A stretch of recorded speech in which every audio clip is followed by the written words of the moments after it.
ತುಮಕೂರು ಹಾಲು ಒಕ್ಕೂಟದ ವತಿಯಿಂದ ಇವತ್ತು ರಸಮೇವು ವಿತರಣೆಯನ್ನು ಮಾಡ್ತಕ್ಕಂಥ ಒಂದು ವ್ಯವಸ್ಥೆಯನ್ನು ನಾವು ಮಾಡ್ತಾಯಿದ್ದೀವಿ. ಇವತ್ತು ರಸಮೇವು ನಮ್ಮ ರಾಸುಗಳಿಗೆ ಅತ್ಯುತ್ತಮವಾದಂಥ ಒಂದು ಆಹಾರ. ಇದು ಭಾಳ ಪ್ರೋಟೀನ್ ಯುಕ್ತವಾಗ್ತಕ್ಕಂಥ ಮತ್ತು ಅತಿ ಹೆಚ್ಚು ಹಾಲನ್ನು ಕೊಡ್ತಕ್ಕಂಥ ಮತ್ತು ಆರೋಗ್ಯದಲ್ಲಿ ಸದೃಢವಾಗಿ ಮತ್ತು ಅವುಗಳ ಶಕ್ತಿಯೂ ಕೂಡ ಹೆಚ್ಚತಕ್ಕಂಥ ಅತ್ಯುತ್ತಮವಾಗ್ತಕ್ಕಂಥ ಈ ಒಂದು ರಸಮೇವು ಹಸುಗಳು ಇವುಗಳನ್ನು ದಿನನಿತ್ಯ ಕೊಡ್ತಕ್ಕಂಥ ವ್ಯವಸ್ಥೆಯನ್ನು ನಮ್ಮ ರೈತರುಗಳು ಆ ಒಂದು ವ್ಯವಸ್ಥೆಯನ್ನು ಮಾಡಿದಾಗ ಉತ್ತಮ ಆಗ್ತಕ್ಕಂಥ ಲಾಭ ಗಳಿಸೋದಕ್ಕೆ ಸಾಧ್ಯ ಆಗ್ತದೆ. ಈ ರಸಮೇವನ್ನು ತಯಾರು ಮಾಡ್ತಕ್ಕಂಥದ್ದು ಕೂಡ ಭಾಳ ಸುಲಭವಾದಂಥ ವಿಧಾನ. ಮತ್ತು ಮೆಕ್ಕೆಜೋಳವನ್ನು ನಮ್ಮ ರೈತರುಗಳು ಇವತ್ತು ಬೆಳೆದು ಅವನ್ನ ಹಸುಗಳಿಗೆ ಹಾಕ್ತಕ್ಕಂಥದ್ದನ್ನು ನಾವು ನೋಡ್ತಾ ಇದ್ದೀವಿ.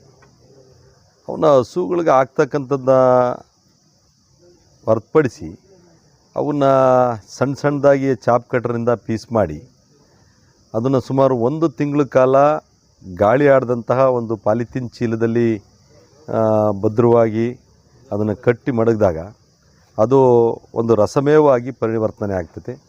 ಅಂತಹ ಏನು ಮೇವನ್ನು ನಾವು ಹಸುಗಳಿಗೆ ಕೊಡೋದ್ರಿಂದ ನಿಜಕ್ಕೂ ಕೂಡ ನಮ್ಮ ರೈತರು ಹೆಚ್ಚಿನ ಹಾಲನ್ನು ಉತ್ಪಾದನೆ ಮಾಡಿ ಅತ್ಯುತ್ತಮವಾದಂಥ ಲಾಭ ಗಳಿಸೋದಕ್ಕೆ ಸಾಧ್ಯ ಆಗ್ತದೆ. ಮತ್ತು ಈ ಒಂದು ರಸಮೇವಿನ ಲಾಭ ಇವತ್ತು ನಿಜಕ್ಕೂ ಕೂಡ ಹೆಚ್ಚಿನದಾಗಿರ್ತಕ್ಕಂಥದ್ದು. ಇಡೀ ರೈತ ಕೊಡ್ತಕ್ಕಂಥ ಎಲ್ಲ ಮೇವುಗಳಿಗಿನ್ನ ಅತ್ಯುತ್ತಮವಾಗ್ತಕ್ಕಂಥ ಒಂದು ಆಹಾರ ಪದ್ಧತಿ ಅಂದರೆ ಈ ರಸಮೇವು ಪದ್ಧತಿ. ಇದನ್ನು ನಮ್ಮ ರೈತರು ಪ್ರತಿಯೊಬ್ಬರೂ ಕೂಡ ಬಳಸ್ಕೋಬೇಕು. ಈ ಎಲ್ಲೆಲ್ಲಿ ಇವತ್ತು ರಸಮೇವನ್ನು ಬಳಸ್ಕೊಂಡು ನಮ್ಮ ರೈತ ಹಾಲಿನ ಉತ್ಪಾದನೆ ಮಾಡ್ತಾ ಇದ್ದಾನೆ ಅಲ್ಲೆಲ್ಲವೂ ಕೂಡ ನಮ್ಮ ರೈತರು ಹೆಚ್ಚು ಲಾಭದಾಯಕ ಆಗೋದಕ್ಕೆ ಕಾರಣ ಆಗಿದೆ. ಇವತ್ತು ನಮ್ಮ ಸಿರಾ ತಾಲೂಕಿನಂಥ ಗ್ರಾಮೀಣ ಪ್ರದೇಶದ ನಮ್ಮ ರೈತರು ಹೆಚ್ಚಿನದಾಗಿ ಗಮನವನ್ನು ಹರಿಸ್ಬೇಕಾಗ್ತದೆ. ಏಕೆಂದರೆ ರಸಮೇವಿನ ಒಂದು ತಯಾರಿಕೆ ಮಾಡ್ತಕ್ಕಂಥ ವಿಧಾನವನ್ನು ಪ್ರತಿಯೊಬ್ಬ ನಮ್ಮ ರೈತರಿಗೆ ಆ ತರಬೇತಿನೂ ಕೂಡ ಸಿಗಬೇಕಾಗ್ತದೆ.